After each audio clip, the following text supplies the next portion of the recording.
Uno de los medios de prueba que existen para indagar si la persona reúne las condiciones para optar al beneficio de la libertad condicional son las pericias psicológicas. Estas tienen por finalidad indagar si la persona privada de libertad reúne las condiciones psicológicas para poder insertarse a la sociedad e inhibir su tendencia para cometer conductas antisociales, ello en el evento de ser tratado. Para tales efectos, la ley establece que se deben cumplir una serie de requisitos cuya naturaleza es copulativa. El primero de ellos es que el sujeto condenado haya tomado conciencia de la gravedad del delito, del mal que éste ha causado y que presente un rechazo explícito al delito cometido. Para los efectos de indagar dicha dimensión, en el área de la psicología forense se realiza una entrevista, cuya finalidad es evaluar si el sujeto condenado es capaz de experimentar culpa y un remordimiento genuino por el daño que se ha generado a sí mismo, por el perjuicio que ha generado a la víctima y la sociedad. Sin embargo, es imperativo señalar que el procedimiento de la entrevista como método exploratorio ha recibido diversas objeciones. La primera de ellas es que la entrevista forense se basa en la versión subjetiva o relato de la persona examinada, así como también en la apreciación subjetiva del examinador. Al respecto, es importante señalar que conforme a las literaturas, muchos sujetos condenados relatan experimentar culpa por haber cometido un delito, solo para el propósito de obtener un beneficio instrumental, pero sin embargo carecen de remordimiento genuino y sentimientos de culpa. Este fenómeno se advierte, por ejemplo, en los sujetos que exhiben trastorno antisocial de personalidad, denominados vulgarmente como psicópatas. Si bien una proporción de los sujetos que padecen trastorno antisocial de personalidad manifiestan abiertamente no sentir culpa a consecuencia de presentar comportamientos antisociales, no se puede desconocer que otro porcentaje de los mismos oculta o disimula sus tendencias antisociales, esto para los efectos de conseguir fines instrumentales. En este orden de ideas se puede afirmar que,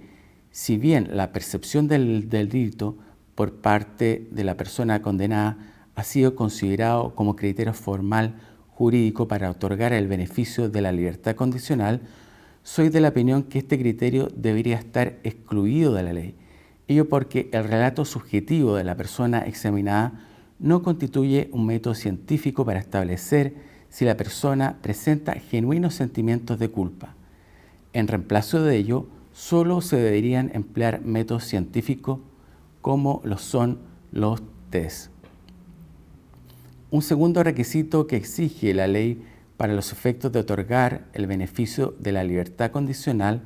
es haber presentado un comportamiento intachable dentro del recinto penitenciario. Si bien exhibir un comportamiento francamente agresivo en el interior del recinto penitenciario constituye un antecedente que inhabilita a la persona para los efectos de postular al beneficio de la libertad condicional, es importante tener presente que haber presentado un comportamiento intachable dentro del recinto penitenciario no garantiza que un sujeto condenado se someta a un tratamiento o bien que no reincida. A este respecto se puede señalar que los sujetos que presentan trastorno antisocial de personalidad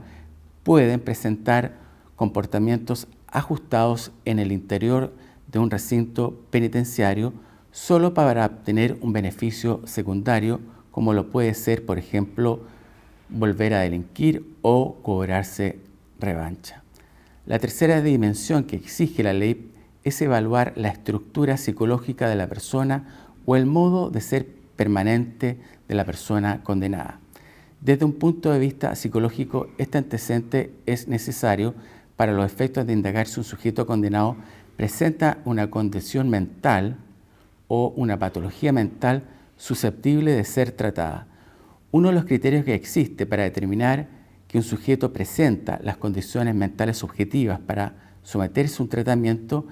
es la presencia de sentimientos de culpa, dimensión que está presente en la mayoría de los trastornos mentales. En este orden de idea, podemos señalar que el antecedente que un sujeto presente un historial de conductas ilícitas no constituye per se un criterio psicológico para determinar que un sujeto no reúne las condiciones para optar al beneficio de la libertad condicional.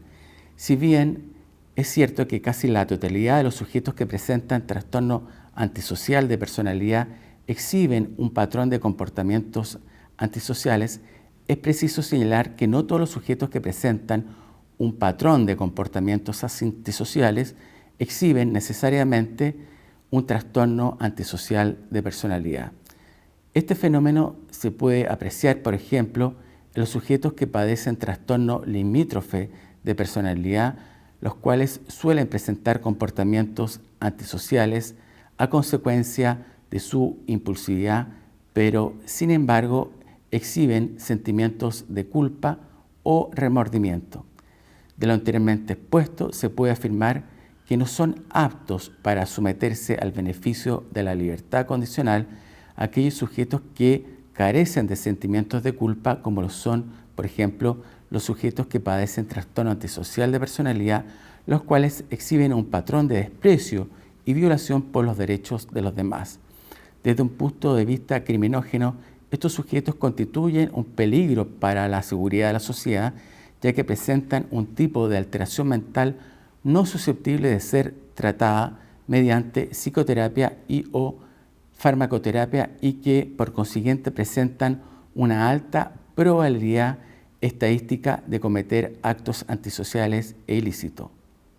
Esto debido a que gozan o disfrutan con el ejercicio de transgredir los derechos de los demás y por consiguiente no perciben afectivamente su comportamiento antisocial como problemático. Para concluir, podemos señalar que la presencia de sentimiento de culpa constituye el criterio fundamental para establecer que un sujeto condenado presenta las condiciones para someterse a un tratamiento de libertad condicional. Sin perjuicio de ello, es importante destacar que la presencia de dicho criterio no garantiza que una persona no reincida. Adicionalmente, la persona condenada debe reunir apoyo familiar y social, así como también recibir una adecuada estrategia terapéutica.